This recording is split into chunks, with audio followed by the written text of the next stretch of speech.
Yeah. You acknowledge Jesus Christ as a prophet. More than a prophet.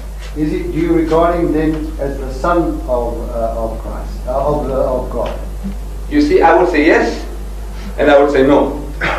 See, yes, metaphorically, in the sense in which God speaks about His righteous servants in the Holy Bible, whom He describes as the sons of God. Because according to that, God has got sons by the tons in the Bible, in your Bible. He's got them by the tons. But when you ask an ordinary Christian, a layman, how many sons has God got? It's the one. The only son is the only son. In the book of Genesis, chapter 6, verse 3, it says, and the sons of God saw the daughters of men, that they were fair, and they took them to wife all that they chose.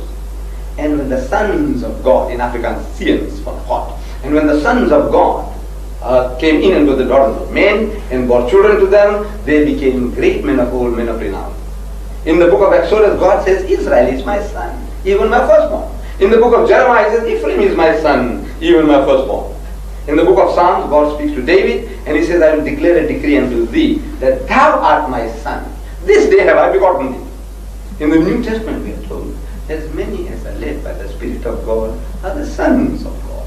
In other words, anybody, everybody, every Tom, Dick and Harry, if you follow the will and plan of God, you are a godly person. In the language of the Jew, you are a son of God. It's a metaphorical statement.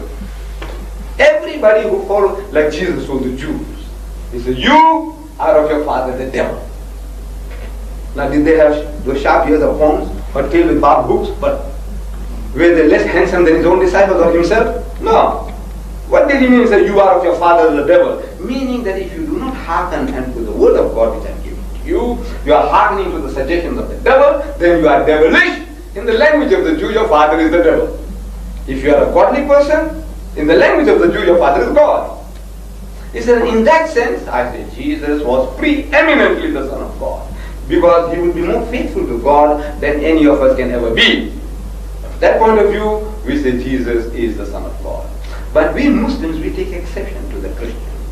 When he says that Jesus is the only begotten Son, begotten, not made. This is what he says in his catechism. Begotten, not made. So I'm asking the Englishman, because I seem to know English better than any other language.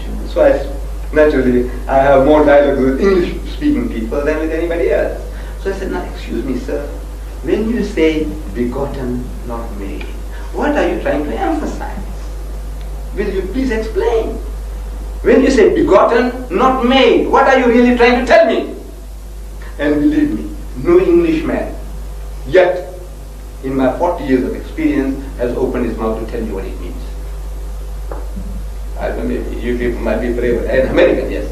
I met an American, of course he speaks English. He said it means sired by God. So what? He said, no, you asked me what it means, so I'm telling you what it means. So what did you say? So no, I'm only telling you, when you say begotten, not made, it means sired by God. Of course, that is what you should mean. What do you mean? He said, no, it doesn't mean that. So I said, if it doesn't mean that, why do you say that? Can't you see you're creating unnecessary conflict between me and you? You are creating, if you don't mean it, why say it?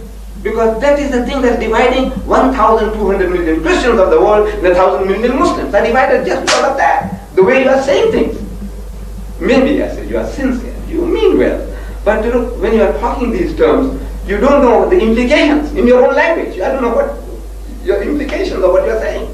So we Muslims are getting horrified when you talk about begotten, not made. So we take exception to it. You see? So we are fighting over words. Say, why did you say that? And then you say, look, I don't mean that. Like the Englishman, he speaking about his wife, he's speaking to her mother. He's talking about the children, mother. So I asked this Englishman, is she really your mother? She was younger than you. I said, yes. Is she your stepmother? He says, no. You say, mother? how is she a mother? I said, no, my children call her mother, and I love the terms also call her mother. I said, bloody fool, why don't you tell me she's your wife? The problem is words.